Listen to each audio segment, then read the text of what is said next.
Hello bachon, let's read the question. The question says discuss a comparison of elements present in non-living and living matter. Question में हमें बोला है कि elements जो non-living और living matter में present होते हैं हमें उनका एक comparison देना है. So in this question हमारा key concept क्या होगा? The key concept for this question is elemental analysis. Elemental analysis क्यों करते हैं हम? एलिमेंटल एनालिसिस हम करते हैं ताकि हम डिटरमाइन कर सकते हैं the quantity of organic and inorganic constituents. तो we can write it is done to determine the quantity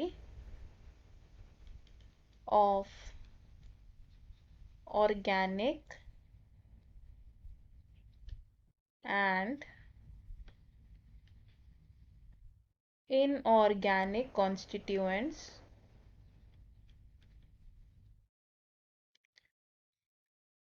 in living or non-living matter.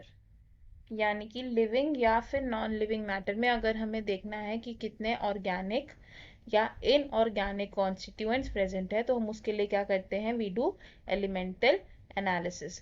तो अगर प्रेजेंस ऑफ एलिमेंट्स को हम कंपेयर करें in non living and living matter तो हम क्या करेंगे? We will be making columns, जिसमें फर्स्ट कॉलम में हम लिखेंगे about the element, second column में हम लिखेंगे परसेंटेज वेट ऑफ एलिमेंट्स, और परसेंटेज वेट ऑफ एलिमेंट्स को हम डिवाइड कर देंगे into two sub columns which are first is non living matter, जिसे हम क्या लेंगे? Earth's crust. And living matter में हम कंसिडर करेंगे ह्यूमन बॉडी.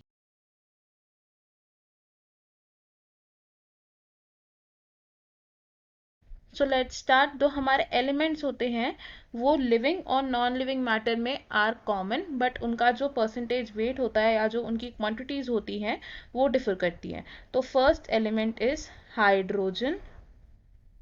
हाइड्रोजन कैसा एलिमेंट है? जो अर्थ क्रस्ट में प्रेजेंट होता है अबाउट 0.14% एंड ह्यूमन बॉडी में प्रेजेंट होता है 0.5%, यानी कि ह्यूमन बॉडी में हाइड्रोजन ज़्यादा है. सेकेंड एलिमेंट है कार्बन. कार्बन की जो क्वांटिटी अर्थ क्रस्ट में होती है that is around 0.03% and human body में इट इज 18.5%. तो ह्यूमन बॉडी में कार्बन अगेन ज़्यादा है. Third element is oxygen.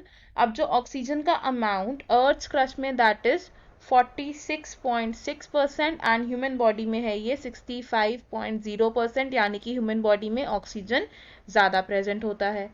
Oxygen के बाद हम जिस एलिमेंट की बात करेंगे that is nitrogen. Earth crust में नाइट्रोजन प्रेजेंट होता है इन वेरी लेस अमाउंट, और ह्यूमन बॉडी में नाइट्रोजन प्रेजेंट होता है अबाउट 3.3%, यानी कि ह्यूमन बॉडी में अगेन नाइट्रोजन ज़्यादा प्रेजेंट है. Next element after nitrogen is sulphur. तो सल्फर की quantity in earth 0.03% and human body में इट इज 0.3%, यानी कि अगेन ह्यूमन बॉडी में सल्फर की क्वांटिटीज ज़्यादा होती हैं. सल्फर के बाद जो हमारा नेक्स्ट एलिमेंट है that is sodium. Earth crust में सोडियम प्रेजेंट होता है अबाउट 2.8% एंड ह्यूमन बॉडी में सोडियम प्रेजेंट होता है 0.2%, यानी कि सोडियम का अमाउंट अर्थ क्रस्ट में ज़्यादा है.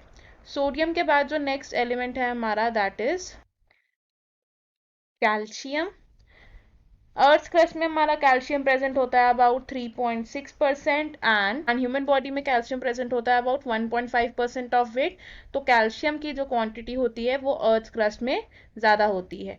कैल्शियम के बाद the next element here is magnesium. Earth crust में मैग्नीशियम प्रेजेंट होता है हमारा 2.1% और ह्यूमन बॉडी में इट इज 0.1%, यानी कि मैग्नीशियम का अमाउंट अर्थ क्रस्ट में कम ज़्यादा है as compared to the human body. And magnesium के बाद हम बात करेंगे सिलिकॉन की। तो सिलिकॉन की जो क्वांटिटी अर्थ क्रस्ट में होती है that is 27.7% and human body में सिलिकॉन बिल्कुल नेग्लिजिबल अमाउंट्स में प्रेजेंट होता है, नेग्लिजिबल। तो सिलिकॉन की क्वांटिटी भी अर्थ क्रस्ट में ज़्यादा है। सो हमें हमारे क्वेश्चन का आंसर मिल गया। हमने क्या किया, कंपेयर किया the elements present in non living and living matter. I hope you understood it. All the best, thank you.